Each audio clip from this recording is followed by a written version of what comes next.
What is up, guys? It is Ben from GamesBulletin here. Welcome to a little interview that I wanted to do with some other small YouTubers that I've met while making this channel. So the first thing is that this isn't meant to cause offense to anyone. It's not one of these things like, oh, you don't do this.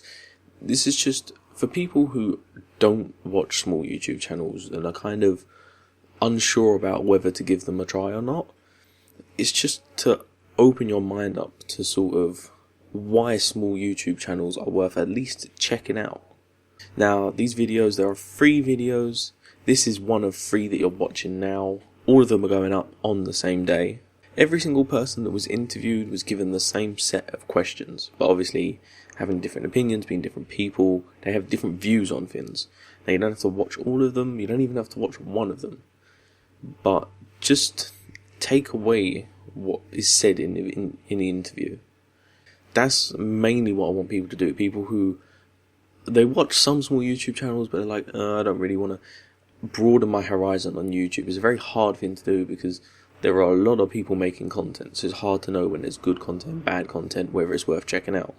The video you're about to watch now is for a YouTube channel called KamikazeKid. Fucking awesome guy. Really good content. Does a broad spectrum of stuff. Go and check him out. During the video, the entire screen will be an annotation to the YouTube channel, or there will be a link down in the description to go and check them out.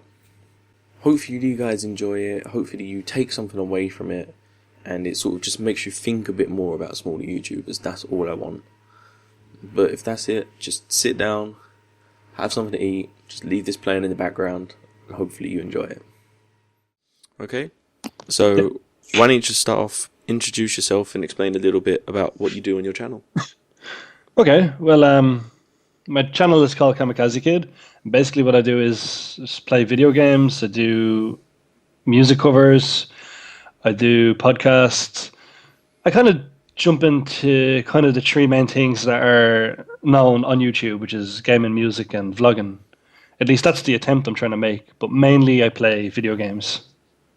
Okay, what made you want to make YouTube videos? I don't know. I guess you kind of see the success people get from it, and I actually love gaming, and I just thought this could be a good industry to get into if I actually put in the effort.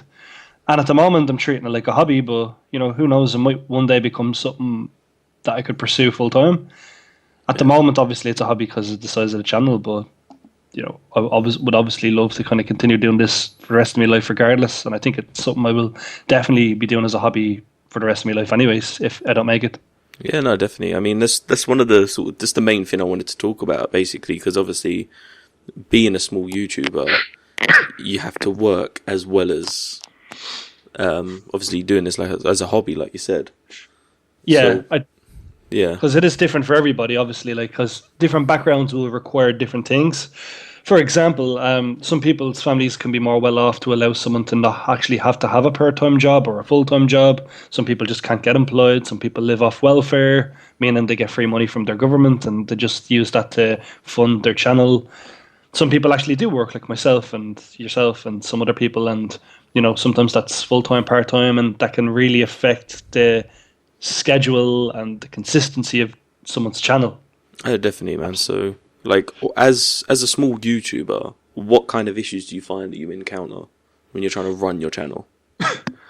I always use the term, even on my channel, the real world as an issue. And what I mean by the real world being when things in life prevent you from doing your channel or an upload. For example, I could have a work schedule. I'm in work. They call me in early. I have to go in early. People in my life, friends, family need me for things that I have to put ahead of the channel, which then requires me to work extra hard on the days I'm free with my channel in order to have backup stuff ready for them said issues.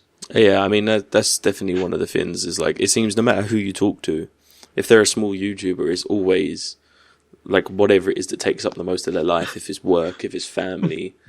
I mean, one of the other guys on here, Fazplay, he's saying he works and he has a daughter to look after as well.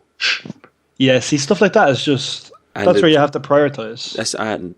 I have serious respect for the guy because his time management is just ridiculous. He manages to still get videos out. You get how many? He gets one a day, I think, actually. Oh, very good. And but that's what I mean. Is like I think the biggest obstacle when you're a small YouTuber is just time management. Yeah, I think that's the thing of deciding, is one a day enough? Is two? Is one a week? I guess that's the problem that a lot of people have is they realize that, to be consistent means to do it every day to get noticed. Yeah. And while that may be true, it actually just takes one video to make it. In other words, one big video that everybody has seen, which is where luck comes involved. Yeah, definitely. I mean, I think even like not even necessarily one a day. I think if you're uploading a video, say you're just doing one a week. If your video is always on a Monday at 9 p.m. or at 7 p.m., if it's always that exact time, people know they can come back to your channel. That, and as well, YouTube actually ranks your video based on your scheduling. So if you schedule videos, YouTube actually goes ahead and with their system in place will advertise your video to new people, a certain amount of new people per week or day or month.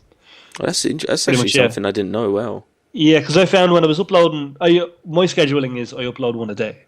But when I stuck to the schedule for like a week, because it's hard to get ahead of myself with the schedule. But when I was on the schedule for one a week, I found that I was getting like an extra 1 or 2 subscribers a day. And while that's very small, actually, 1 or 2 a day for like, a year or whatever, if you continue to do it that way, is roughly an average amount of subs for the starting year.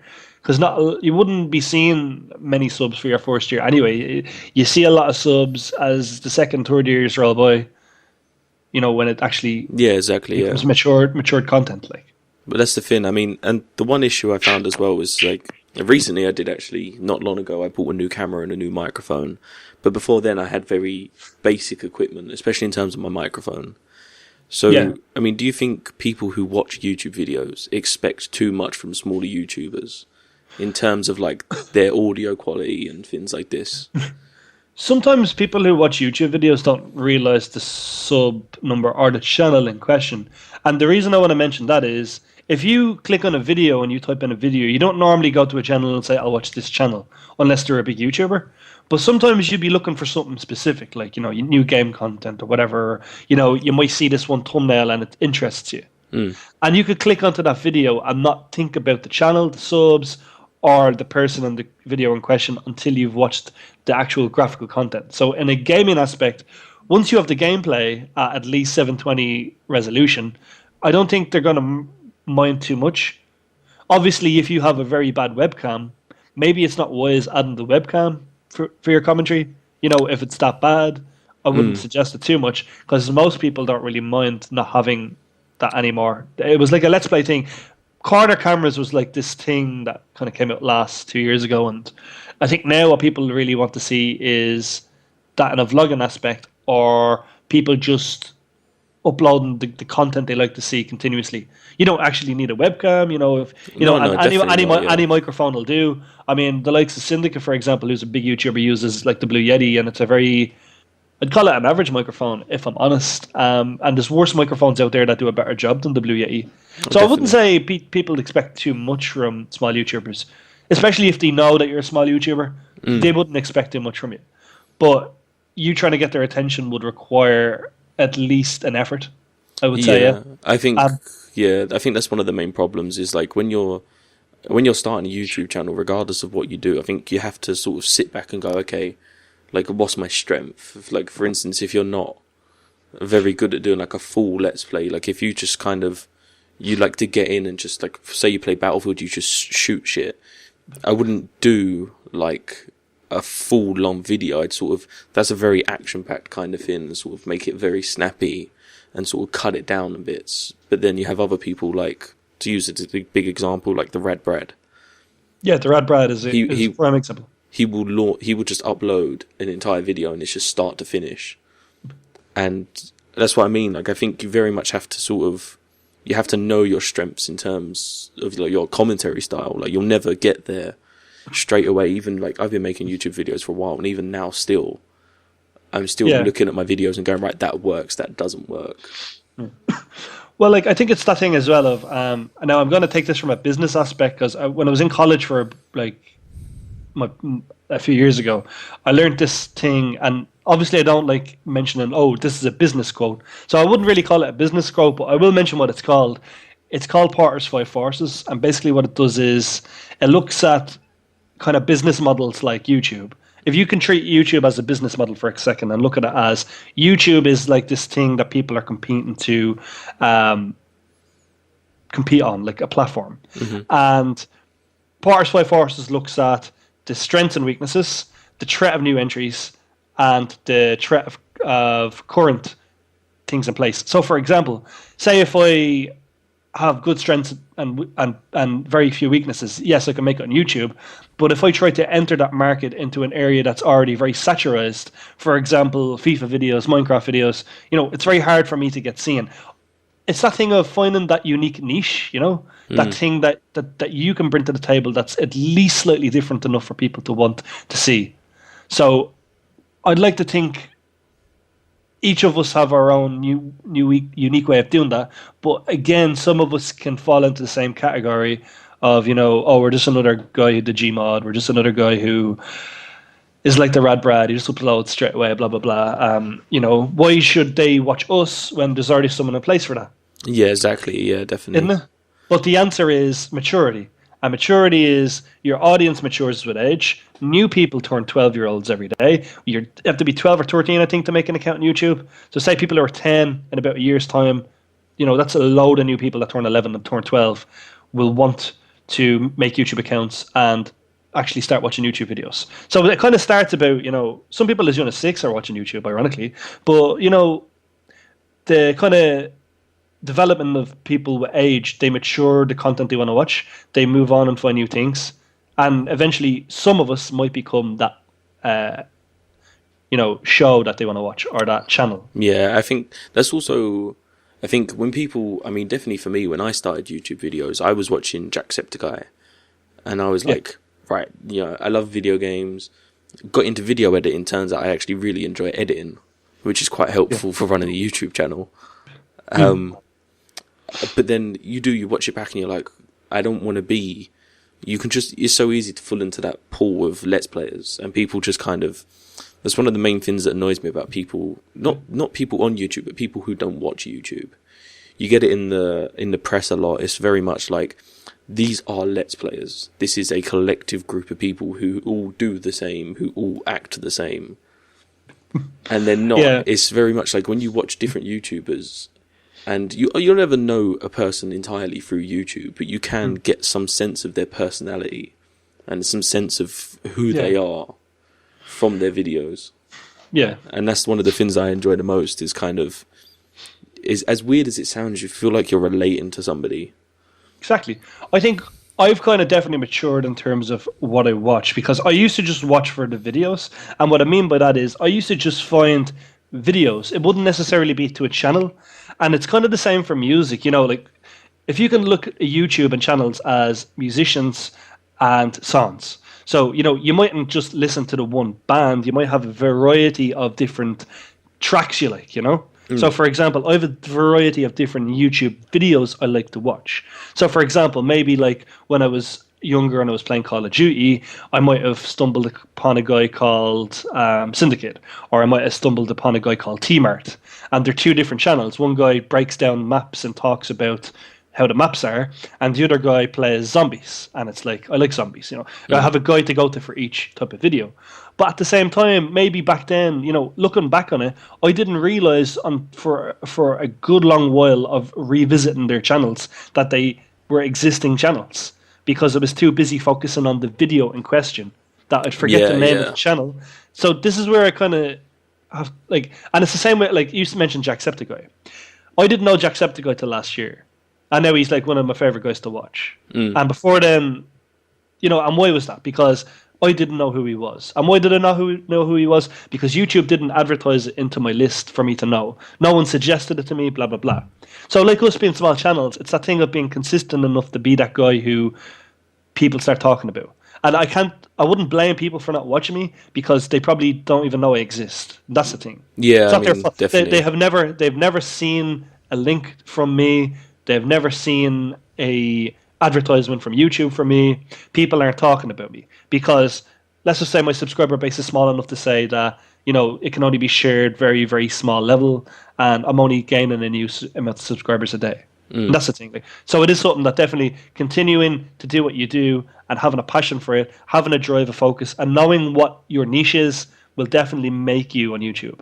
Yeah, And definitely. I wouldn't go suggesting who has niches and say like, oh, I can point out that person does Minecraft videos very well. They should, do level breakdowns and how to makes, or for example, I'd be like, Ben, you should like definitely continue doing Gmod, and it'd be like scene anners but different.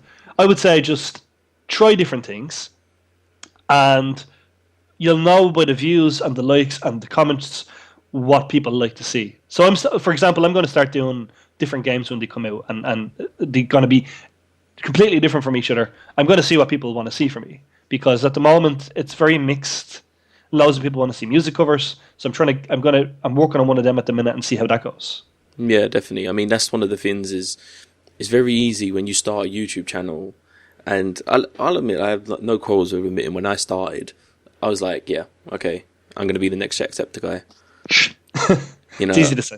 I'm going to be the next Markiplier. It's very much you think you can get in, and people underestimate how hard it is to find that niche of yours, because at the end of the day, you are a person, you are unique. You're not going to have the same presentary style as the people that you watch on YouTube. So when you do start, I think it is very easy to sort of sit back and go, yeah, I got this, it's okay. I think it's like, there's no doubt that some YouTubers will influence you, because like, again, comparing it to music, if you're a musician, you are influenced in the style of certain band types that you will kind of be like them, but with your own twist and combination of different ones. So for example, if you were to say, I like Markiplier, I like Jacksepticeye, I like PewDiePie, I like Scene-Anners, if you could be a hybrid of all them, you'd be very different, because them people in general are different from each other. Some are loud, some are heavily edited videos, some are very engaging with their fans to the point where it's like they're continuously saying thanks. Some are having laughs with their friends. And while some of them people have similarities, they have big differences. So if you have all them influences and you're putting your own unique twist on your channel different from them, I wouldn't be surprised if some of their characteristics rubbed off on us. Oh yeah, definitely. I mean, it's just the same as like with music, for example. It's very easy to look at music and sort of see where inspirations have come from for a certain style of music. Exactly. I listen to so many different types of pop music now. I used to listen to like metal stuff and all, and I'd learn keyboard, and I'd have this band called Children of Bodom, and I'd learn the keyboard for them songs and it's big synth solos. But nowadays I don't do that. But the classical element of their style is still seen in songs I'd make nowadays. And what I mean by that is very fast piano pieces, but for pop music. So that's a style that has definitely stayed with me. And I'd say it's the same for like certain YouTubers. Like I'm very influenced by, as you said, you're a Jacksepticeye, because of the way his commentary is so. He doesn't stop talking in his videos, and I try not to stop talking to mine for that purpose. It's very important to kind of always engage in a video, because it's very easy. I've watched people doing Let's Plays, and because I like to support smaller channels, obviously, or just my friends as well. And I notice a lot of people, they'll do a Let's Play and they'll say, okay, we're going to play this, and they'll play and the face cam's on, and next of all, they're not talking. They're playing it.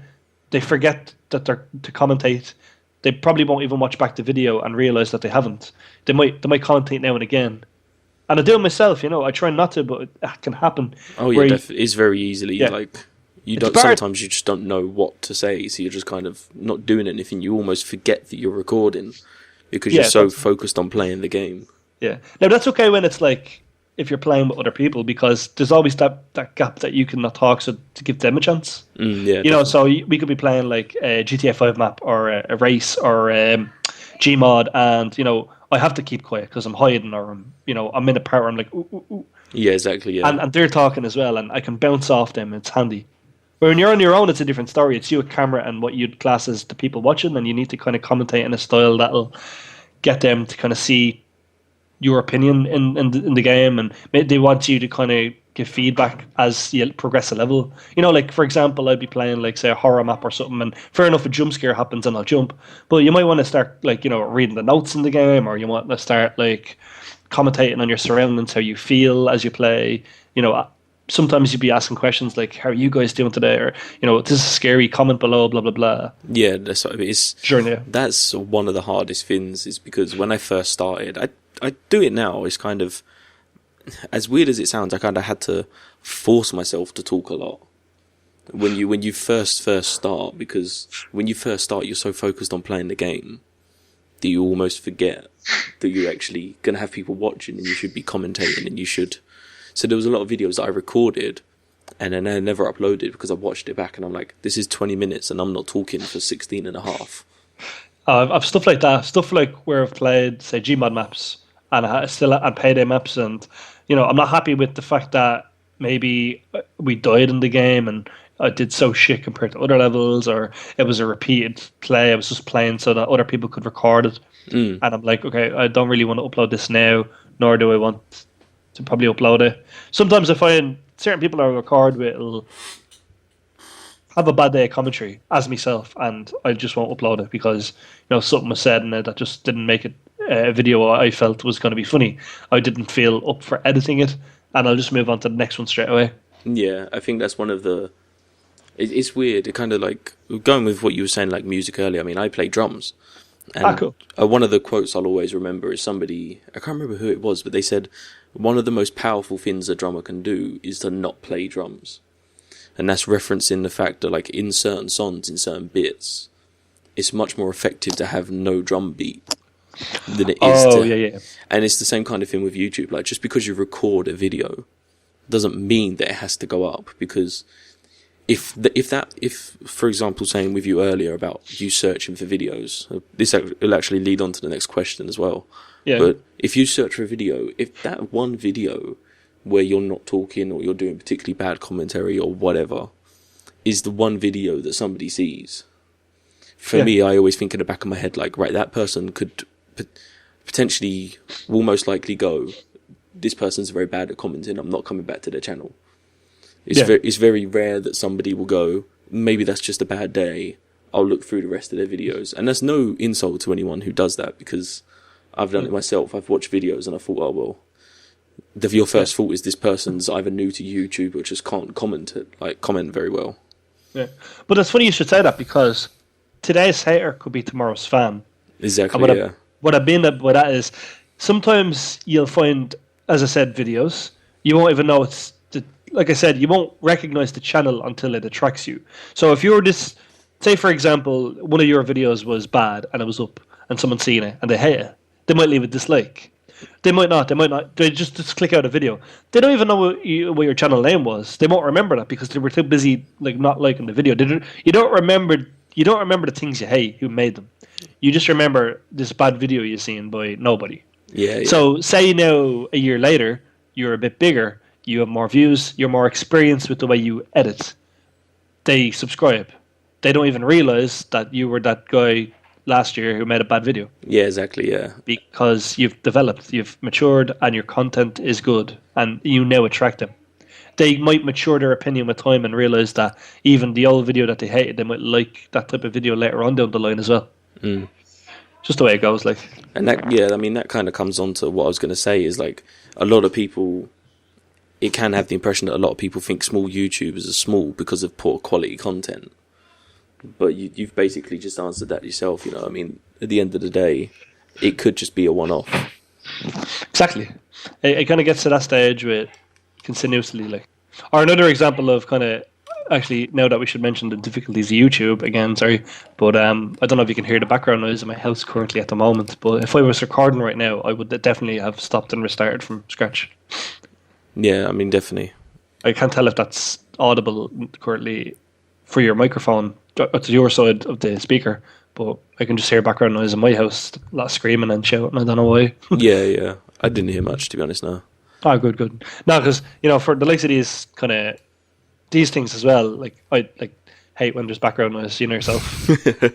I mean, I'll have a look and I'll see if it's in there, and I'll get rid of it if needs be. Yeah. It's kind of one of the reasons it said, like, it'd be like ideal. This kind of work is ideally done with a soundproofed area, or maybe somewhere that you can isolate yourself from noise. Yeah, I mean, Maybe living on your own, or being able to talk to people and say, "Look, I'm recording. Half an hour, please. Don't." yeah, Chill. exactly, yeah. I mean, and I'll admit that I sort of, before I started making YouTube videos, this was one thing that I did, is I only watched Jacksepticeye. When I first You, started, I was very naive with that. And I'd find somebody and they'd be like, well, no, I don't like your content because, you're not doing this, like your microphone isn't as good, or your like, yeah. whatever, like your commentary style isn't as good. But when you get in and you start making YouTube videos, you kind of realize that that kind of shit doesn't matter at the end of the day, really. Yeah. I think that's like because you can relate when you're a channel, but when you're not a channel and you're young, you might not. But at the same time, I found people's opinions on this matter very different. Like, there's obviously going to be people that'll say to you, "Yeah, it really matters," and some people that say, "No, it really doesn't." I think it depends how you go around the situation. I mean, if you have a bad microphone, there's like programs out there that can just edit away the noise, the static, some of the stuff that goes wrong with it. So you don't really have a bad microphone. You just have bad techniques in terms of editing. It can be. You could have a good microphone and still sound shit. Oh yeah, definitely. I mean, You, there are a lot of you people out there who, there's good cameras out there that are shit. There's cheap options to everything as well that are brilliant, and actually they're probably the best because they're budgeted for a good reason, because they mass produce these things and they sell well. And in terms of kind of, I don't know, examples of seeing bad commentary. Obviously, I wouldn't go mention on people's channels because most people I see are good, but like, just you can find people like who I only ever recognize bad microphones or bad audio, and that's when it's like very stacky, and you hear a kid talking in a Minecraft video, and you're just like, okay, I yeah, understand, because it's the most satirized thing I've seen online, probably, and it's less seen now, I think, but it's still there. Like, sometimes you don't even need to commentate. You could just be uploading, like, some games are like movies. Like that game Until Dawn. You just upload the gameplay and just don't commentate or anything. You can still get more views than some channels. If you're adding commentary, add it for a reason. Are you this kind of person you want people to kind of recognize and tell jokes during gameplay, or yeah. I do mean, something during play? I see actually on the Google Plus community we're a part of, there was somebody who uploaded a FIFA 16 video, and it was basically like a 3 or 4 minute video of them doing skills and tricks online and scoring goals. Nice. And I knew he was a small YouTuber because obviously he was a part of the Google Plus community, but honestly I could not have given a crap. This guy, he edited it so well. He'd added in like a contrast to sort of make the colours a bit deeper, added a border to make it look like a movie. Yeah. It was very well edited. There was good music in the background. And I was like, if you'd commentated on this and you'd had a face cam up or whatever, you would have, for me personally, you would have destroyed the quality of that video. Exactly. I think that's the thing as well, like, because sometimes people are just trying to find their feet. We're going to try different things, say different things, record different things, and use different like ways of editing in the process. Like, I didn't always, like, for example, like, I have this new plane intro I do now, and like I'm happy with it. But like before then, like, I was trying to find this intro. Like, everybody tries to find themselves on YouTube in terms of a way of being different. Like, obviously, like, I don't crash a plane in real life and then appear out of nowhere. But like, like, thumbs. I'm that type of person in real life who I always kind of do a thumbs up thing. It's like this kind of, like, when I'm nervous and someone's like taking the piss, I'll do a thumbs up. It's like, good on you, mate. Like, Yeah. but and I used to do that to start my videos, and I still kind of do after the explosion thing. But like, that's an example of trying to find myself on YouTube. Yeah, because definitely. YouTube allows you to modify yourself to a certain degree to be this thing or the next thing, or and I wouldn't say a new person, but kind of a specialized identity, because we use specialized names on YouTube. I think it's a gamer thing mainly, because I find if you have a gamer tag on, say, Xbox or PlayStation, that's the same as having your gamer tag used on a YouTube channel. Yeah. Because it's your gamer's identity. And it would make sense to have a gamer's personality with that, modified to suit an audience or to attract it. I'd say attract attention is the word, because it's what we're looking for. Do you know? I mean, okay, so just finally, are there any words that you want to say to people who aren't keen on watching small YouTubers?